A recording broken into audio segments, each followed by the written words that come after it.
High friends, welcome to my channel. आजको यस भिडियोमा म तपाईँहरूलाई फेसबुक मेसेन्जरमा जस्तै टिकटकमा हामीले ग्रुप कसरी बनाउन सकिन्छ भनेर सिकाउने छु। यदि तपाईँहरू पनि आफ्नो टिकटकमा चाहिँ धेरै साथीहरूलाई राखेर ग्रुप बनाउन चाहनुहुन्छ र ग्रुपमा कुराकानी गर्न चाहनुहुन्छ भने त्यसको लागि तपाईँहरूले सबैभन्दा पहिला आफ्नो मोबाइल फोनमा टिकटक एप्लिकेसनलाई ओपन गर्नुहोला। टिकटकलाई ओपन गरिसकेपछि अब तपाईँहरूले तल देख्न सक्नुहुन्छ इनबक्समा क्लिक गर्नुहोला। इनबक्समा क्लिक गरिसकेपछि अब तपाईँहरूले लेफ्ट साइडको माथिपट्टि देख्न सक्नुहुन्छ यस्तो खालको आइकन, यसमा तपाईँहरूले क्लिक गरिदिनु होला। क्लिक गरिसकेपछि अब तपाईँहरूले यहाँनिर केही समय वेट गर्नुपर्ने हुन्छ। तपाईँहरूले केही समय वेट गर्नुहोला।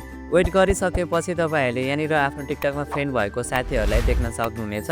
अवश्य तपाईँहरूले टिकटकमा जुन जुन साथीहरूलाई राखेर ग्रुप बनाउन चाहनु भएको छ त्यो साथीभाइलाई तपाईँहरूले यहाँबाट सिलेक्ट गर्नुहोला। सिलेक्ट गरिसकेपछि अब तपाईँहरूले तल देख्न सक्नुहुन्छ स्टार्ट ग्रुप च्याटको अप्सन, यसमा तपाईँहरूले क्लिक गरिदिनु होला। क्लिक गरिसकेपछि तपाईँहरूले यहाँ देख्न सक्नुहुन्छ हाम्रो चाहिँ टिकटकमा ग्रुप क्रिएट भइसकेको छ। अब तपाईँहरूले चाहिँ आफ्नो ग्रुपको नेम सेट गर्नको लागि तपाईँहरूले जस्ट चेन्ज नेममा क्लिक गर्नुहोला। चेन्ज नेममा क्लिक गरिसकेपछि तपाईँहरूले चाहिँ आफ्नो ग्रुपको के नेम राख्न चाहनु भएको छ त्यो नेमलाई तपाईँहरूले यहाँनिर इन्टर गरिदिनु होला। नेम इन्टर गरिसकेपछि तपाईँहरूले तल देख्न सक्नुहुन्छ सेभको अप्सन, सेभमा क्लिक गरिदिनु होला। सेभमा क्लिक गरिसकेपछि तपाईँहरूले देख्न सक्नुहुन्छ हाम्रो चाहिँ नेम चेन्ज भइसकेको छ। अब तपाईँहरूले चाहिँ यो ग्रुपमा अरू पनि साथीहरूलाई एड गर्न चाहनुहुन्छ भने तपाईँहरूले यहाँ देख्न सक्नुहुन्छ एड मेम्बर्सको अप्सन, यसमा तपाईँहरूले क्लिक गर्नुहोला। क्लिक गरिसकेपछि तपाईँहरूले यहाँनिर केही समय वेट गर्नुहोला।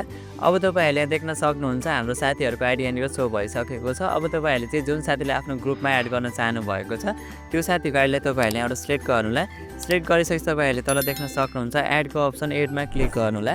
एडमा क्लिक गरिसकेपछि तपाईँहरूले देख्न सक्नुहुन्छ हाम्रो अर्को साथी पनि यो ग्रुपमा एड भइसक्नु भएको छ।